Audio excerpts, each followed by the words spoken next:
So as we say in the catalog, therefore, Virocode. All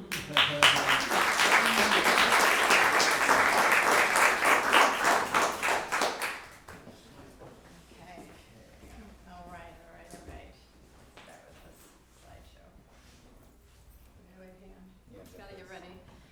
Oh my goodness. Hey, so nice to see you all. Thanks for being here. This is really exciting. It's pretty humbling to have you here. Of course, oh wait, no, sorry. I'll start for real. All right. No. Well, sure. There you No, go. I have to start. Okay, there you go. I am Yeah. first. Okay. Ramp it up. Okay. Hold on. I am first speaker. Thanks for coming out tonight. Of course, thank you to Hall Walls. Thank you to John Massier for helping this together. Ed Cardoni, Kate Gowdy for the installation, Michael Bosworth, Kyle Butler, Cecilia, certainly also to the board and all the supporters to this organization. And thanks to you. Thanks to Hall Walls, of course, for inviting us back after disfiguring the place with our entropy in the decades past. Also, thanks to Claudia for adopting an increasing role in Virocode as the family trade, so to speak. I'm looking hard at Claudia right now to assure that she performs at least a 10-minute performative piece after the talk, which will interpret the role of scientific tenets in the formation of cognitive models by which we organize biological concepts of the real. All right. Ooh. You better start sketching soon. Stretching. Stretch it. Or sketching. Sketching works. Maybe both. Yeah. Maybe coax Paloma into that mayhem. She's a legit professional at that. It's interesting to be back in the same hemisphere these last 20 hours between far-flung adventures and as pertains to this. The talk tonight is more loosely contained by structural norms than have some other Virocode presentations. Okay, then I turn this on. Not yet. And this is from another Virocode presentation here, maybe like 15 years ago. I'm going to keep going. Should I stop? Well, are you going to keep reading? Should I just keep reading? Yes. To signify and orient both ourselves and yourselves, we have a couple of touchstones. Firstly, as is our habit, we have an ongoing experiment being performed in this room, some of which is visible to you, and some of which is not. The chemical process we began, or are beginning right now, and a few minutes ago, will serve a type of timer, and if necessary, a type of crowd control. If the need should arise, you will not be notified in a timely manner. As the adage goes, we're from Virocode. We're not here to help you. Is that it? And for a cue as to when the speaker may change, we will not be using the traditional conch shell salutation. We're opting instead for the more socially acceptable glowing, flickering contraption. Here it is. Although it is, though not exactly a smartphone, it does have the glow and the flickering parts. Perhaps I should stop speaking. But I'm going to have to wing it for a second. It's okay, that's good. Getting there.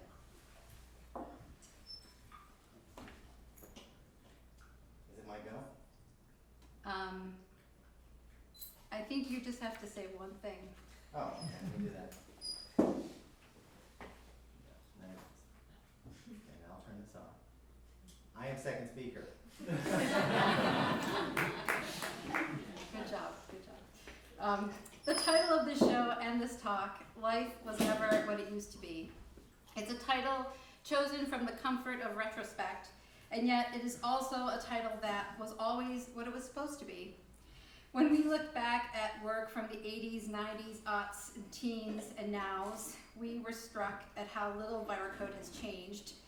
This is particularly poignant for Virocode because we have obsessed so much with adaptive and evolving systems. So, well, maybe that's a good thing. We're not sure. even the earliest show, Preparing the Body, there we go, from a 1987 SEPA bus show. It's a photo-based work that was installed and toured in the advertising spaces on a working Metro bus in Buffalo. I'm just going to stop and point that one piece out at the top, which is from that show, which was a really wonderful project that SEPA had, and it was one of our first shows that we did together, and it was also, ironically, like a public art show in these weird spaces where on those Metro buses where you would put advertisements. In those works, images are embedded in strains of video signals, becoming a merger of the body and electronic waveforms. Even that old work was preoccupied with the integration of non-biological constructs into the physical beast we continue to describe as human. I'm going to hand this off All right. when Peter's ready. No. But, yes, preparing the body and Yeah. video You want stems us- from another. Do you want me to talk about that a little bit more? Yeah, that's okay. No, but I will just talk about it because I like the tech of these works. They're quite old. They're all, of course, gelatin silver prints. It's pre-digital. Of course, we photographed the television screen to get the flicker. Just look at this.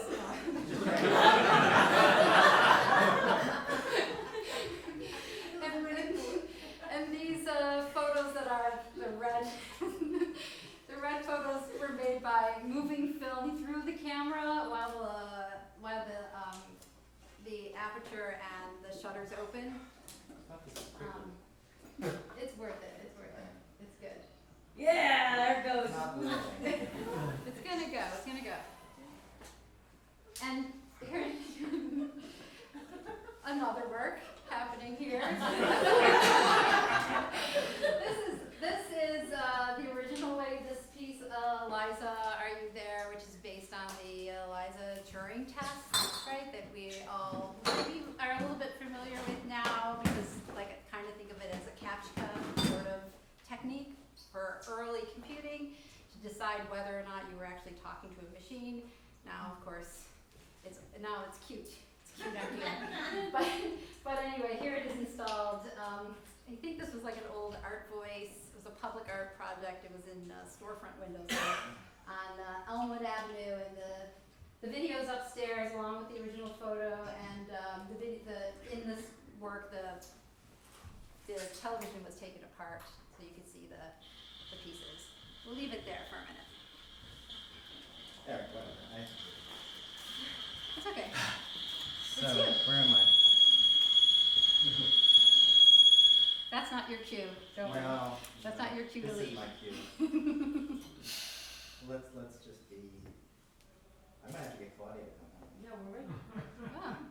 Because children, young people heal so much quicker. It's better for them. I think it's good. I think it's Yeah, pretty good. it's I think kinda it's good. good. I think you can. It could be an emergency, which would involve movements, but not real You're emergency. just gonna start. Okay, now I'm gonna turn this up. Okay, is this where we are? We subtitled the show as Molecular Mischief and Information Pathologies because we like titles. We like to kind of organize things like that. Generally like titles to suggest more than telling or writing about things or talking about the work, but here we are, so we're talking about the work. Not so much write about the work, but more about why we do the work. And so with the hope of making sense of these collective Virocode works, we have to describe what interests us enough to keep on Virocoding. As John said, it is, it's not a linear progression. You do things, you live, and you decide if that's a reason to keep doing the same old things, or we don't tend to like to do the same old kind of things, so we take a little step sideways or something here and there. So these paths are most often tread, but though no path has clear connections, because by nature even the essentially molecular work of something like geoplastic, for instance, is really about information. It's about genetic information altered and shared across species and enabled by electricity and inorganic chemistry. And as an internationally viable food source, which will never be legally manufactured outside the laboratory, Yoplastic may or may not reemerge to assume its role as information you can eat. Yes. I'm gonna probably, yeah, let's take a look at that Yoplastic video. Got that? Yoplastic is a genetically refined food source that enables humans to metabolize the plastic we eat. It is a probiotic food for a pro-plastic meal. Yoplastic enables aliveness with the ability to share bitness with thingness. Let me repeat this, because it is exciting. Let me repeat this, because it is exciting. Yoplastic enables aliveness with the ability to share bitness with thingness. Okay, good. And to hear that again. Should we mention how we are transferring the petase gene from Ideonella sakaiensis into Streptococcus thermophilus to produce these exciting Yoplastic food cultures? Maybe.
But instead, we have developed a short piece of theater to convey our excitement about Yoplastic and hope you will now enjoy it.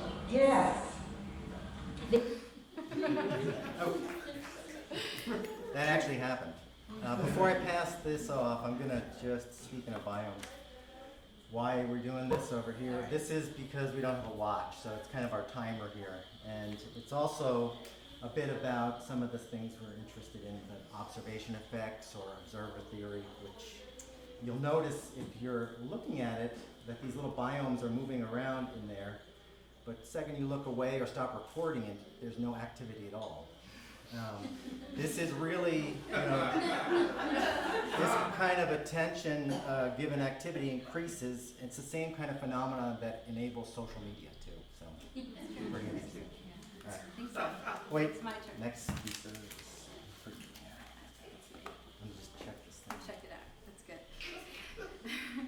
Molecular mischief also preoccupied earlier Virocode work dealing with the biological dependence on pathology and disorderly or chaotic alterations in cellular information systems.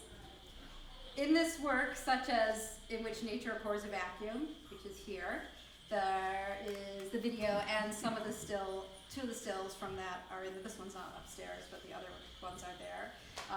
In Which Nature Abhors a Vacuum, or germ theory, and these are some stills from germ theory. Information pathologies also come from non-biological resources. In Virocode's work, this is work such as event phenomena, or vectors, or even seedlings. This is from seedlings, which is upstairs, which to varying degrees harness the electromagnetic spectrum as fellow travelers conducting a type of dialogue which biology interprets wittingly and unwittingly into its own physicality. Just gonna say something about this work. So this work, Seedlings, which is upstairs, it sort of tracks this recording of cell phone towers that we did over the course of about a year, but primarily driving back and forth across the country. and then stitching them together along with these graphics that Claudia made, resourcing the EMF patterns and waves from the cell phone towers and interpreting them in 3D designs. So that's upstairs. Anyway, and there's a video with that as well. All along this plan of mind, Virocode has been prone to the same pitfalls of misinformation our culture as a whole has struggled with. These are works such as synesthesia, these are from synesthesia, a triage installation of information pathology memes Virocode did for an artist in models, remember those? Hoopla in the 1990s. I'm not sure if they were called memes back then. And then, more recent times, we grappled somewhat uncharacteristically with overt political issues that created the farce and fury of the past 8 years of social dilemma in the web project No Plan for the Future, which we have no delusions will only radiate more of the same shenanigans as algorithm language tools evolve. This is from that show, this is from the Birchfield. There's more from No Plan for the Future. It's your turn. That's right. It's my time. Okay. To our thinking of late, meaning the last 10 or plus years, whatever, Virocode's been buoyed by idea frameworks we seem to always obsess with but never had a catchy name for. So we're not quite interested in just science fiction or thermodynamics or cybernetics or artificial life or posthumanism or symbiogenesis or artificial intelligence or quantum actions or observation theory or flat ontology, but what should we say we were always into now? Well, I suppose that would be OO, object-oriented ontology. Like 3 eyeballs popping out all at once. That covers enough terrain. In fact, that's where we live. In the most recent series in this show, Now Itness Thy Nature, so this series generates from this ethos of an ontology that's as flat as the earth. If we must categorize, then let's make it a double. In fact, most of the processes of Virocode work involve some element of reading, research, or near-death experiences, which lead to enough excitement about ideas, and then some compulsion to attempt to reason or perceive based on these models. Ultimately, how we reason based on these models and then structure our perception of a reality is what works like Room 207 or Evolving Moisture. Let me go to that. This is Now Itness Thy Nature, some newer work. This is in the show. This is not in the show, but it's such an important piece. Now Itness. This is from Evolving Moisture that was installed here at Hallwalls and at SEPA Gallery. And there's some work from that show, not the videos, but the work using ripple tanks as projection devices and lots of different photo trickery to capture water doing some fantastic choreography. And this is from Disappearance of the Source. This is actually in Matt Cantor's building, the basement there. Thanks for letting us use that space. This is Claudia doing some things that Not good for your lungs. kids do. They're not good. Children feel fast. I think. More from Disappearance of the Source.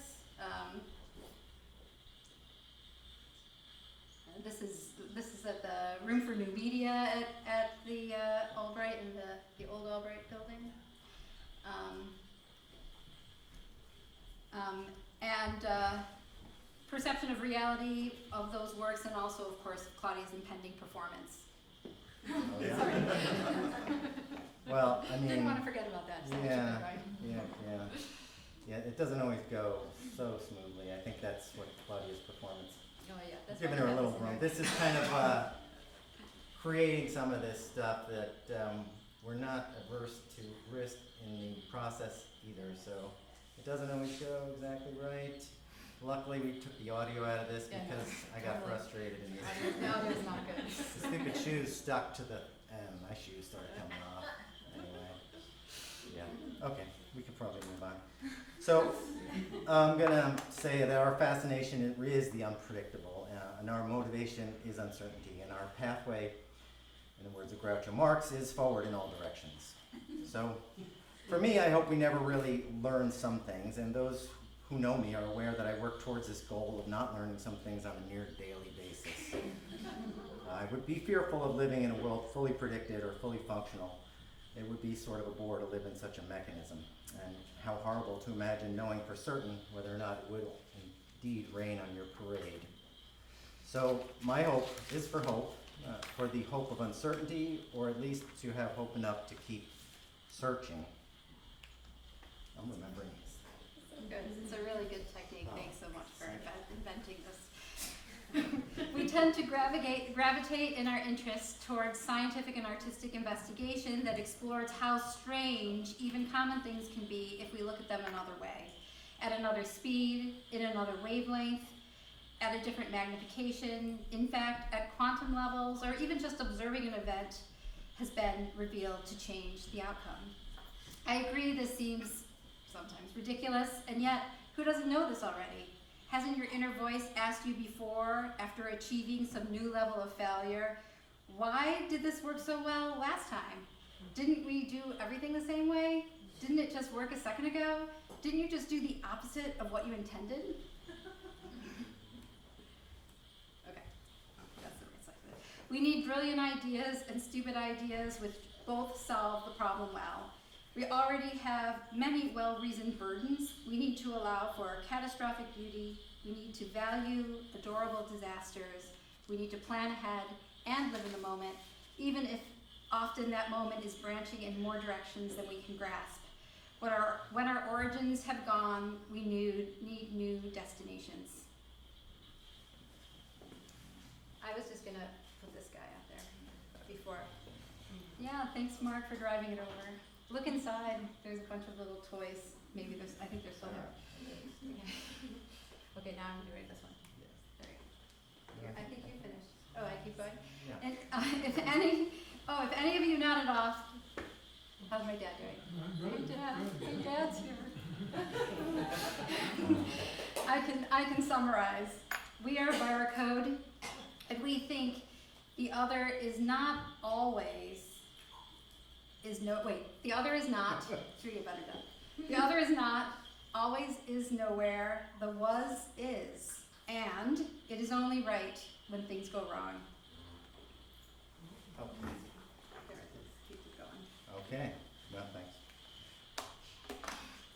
Okay, so again, thanks to all of you for appearing before us tonight and, not exploding. And but there's always the Q&A if you want to say something. So, thank you. Thank you, thank you.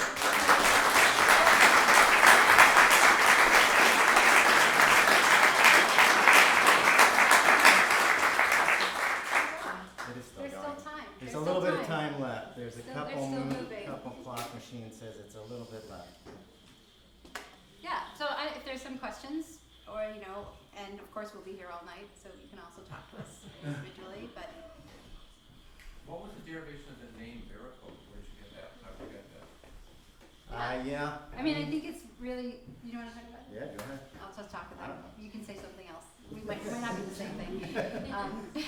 Obviously virus and code, but I think, again, it's that merger of this sort of organic and inorganic, or these two different types of systems that are similar but different. Like, just the idea of computer viruses at the time really sparked this interest of looking at biological viruses in a different way, and then thinking about joining those two ideas together in one word.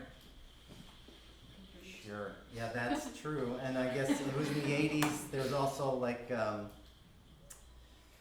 viruses. I think William Burroughs was writing about it. Language is a virus, and there was always our feeling that the inanimate and the animate objects are really synonymous. Viruses in general are considered non-living by many people and many scientists, and it's because they are not able to sustain without a host. They are biological machines, and they need a replicative process from another organism. So a lot of things that just in the name reference what our motivations are. It just so happened that we kept using it, and because it never really failed us to be relevant to what we were interested in. I guess if we had gotten into ballet or some, interpretive dance, it would be so great, but it's kind of what we're into, so we've always kind of stayed in that milieu.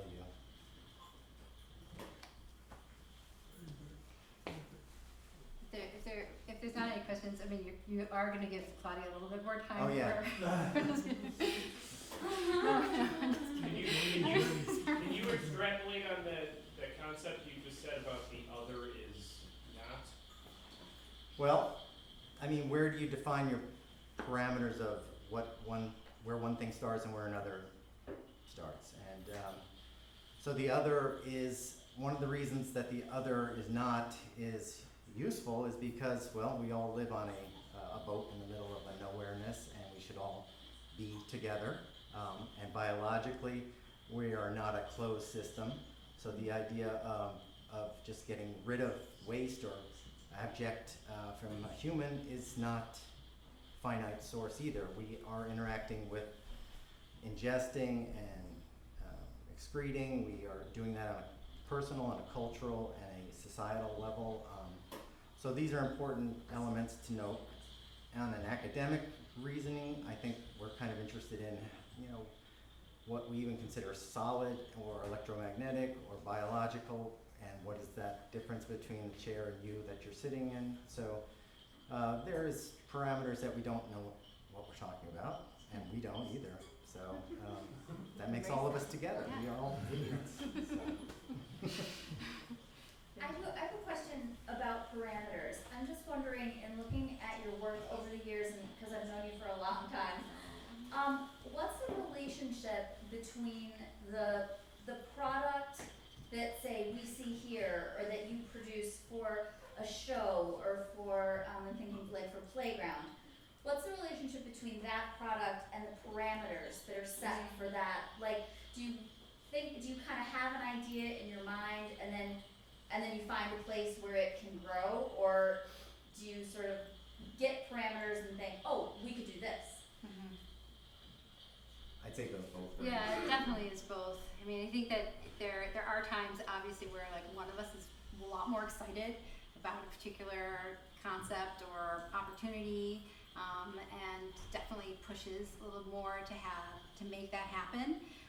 But there's always a good push and pull. I think that working with that tension has been probably one of the more exciting things about working together, is that there is not this there's not this assumption, of course, that we're going to agree, and that sort of disagreement can just be embraced.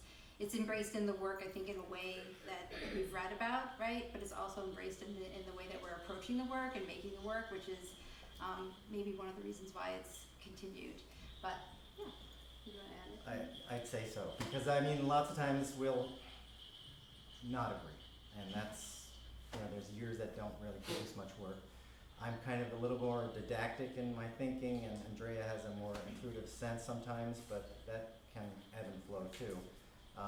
Sometimes we'll be drawn to some kind of imagery and not know how to reason or validate our interest in that, and then we start to read about stuff that makes us think it's valid, Or we'll read about stuff that we think is really cool, and how do you express that in our vernacular, or Virocode? So it does go both ways. Tony? I've always leaned toward art that has a performative element, and you could say you're involved in the area of conceptual, but I think that there's so much more than like conceptual. There's like always a thingness to your stuff, and it almost seems like language is kind of a less than factor. Could you talk about that? Well, Language, words, the whole use of that. Yeah, I think well, I don't know if I'll do a good job answering fully, but I'll do my perspective on that. I think that the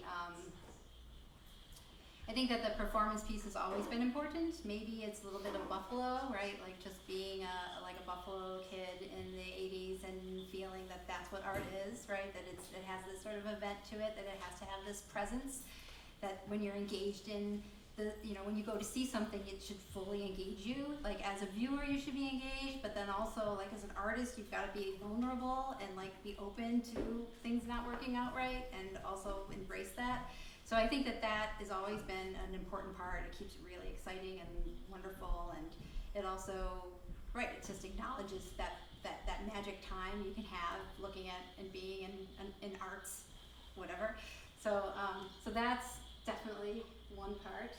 And then maybe the language stuff, I'll just say a little bit about, if this is what your question is, about the writing for the work has always been really important, and I'll say that Peter does a lot of the writing. And the writing in many ways is also sort of a work itself that sort of stands besides the work. It doesn't necessarily describe the work, or maybe doesn't provide enough answers for the work, but it is meant to be, like consumed in a way like the work itself. And then, what do you think? I don't have any words. No. He wins. No. Oh. I have a question. I have a question.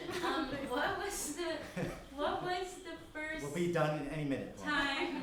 No. Oh. Well, I guess I kind of have two questions, but my first question was sort of what was the first work you guys did, and you decided was Virocode. Yeah, well, two-part answer. First work we did that I always think about is when we inadvertently were paired together to share a view camera in a photography class. And so we had this view camera and had a nice idea of going and taking a photograph, a long exposure of a movie, go to a drive-in movie with our camera. It wasn't a date. Just a long exposure.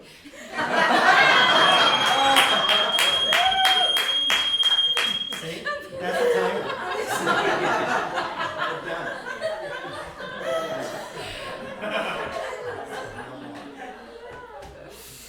We'll answer the second part later. No, Yeah, I think it's preparing the body. Actually,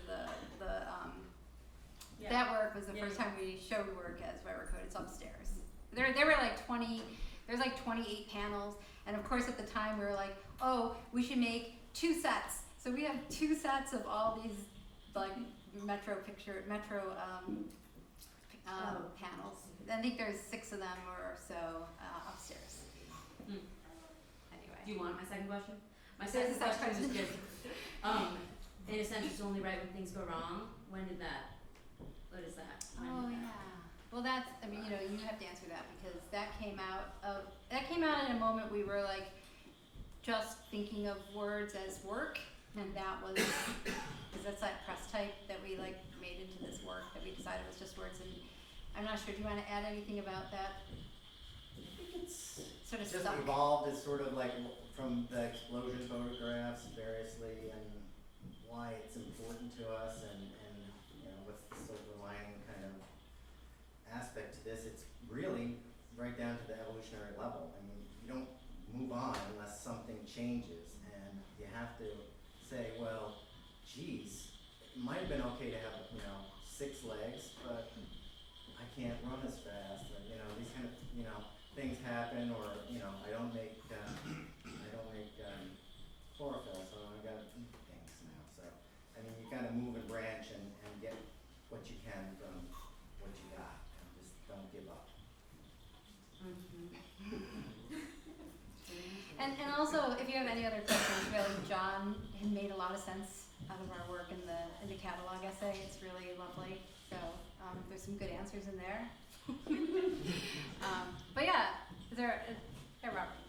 I was in New York City last week, and I saw an exhibit by Mir Lee in the New Museum, and her work is very... That's like really grotesque, right? Yeah. Yeah, I saw that. But it would be lovely to see both of your shows together with juxtaposition, while hers is very dark, influenced by Julia Kristeva, and your work is more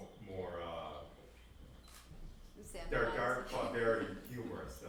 Oh, thanks. Well, thank you. Yeah, that's a great piece. That's wonderful. Nice. So, thank you. I think that it's done. Thank you so much. We're looking forward to hanging out upstairs.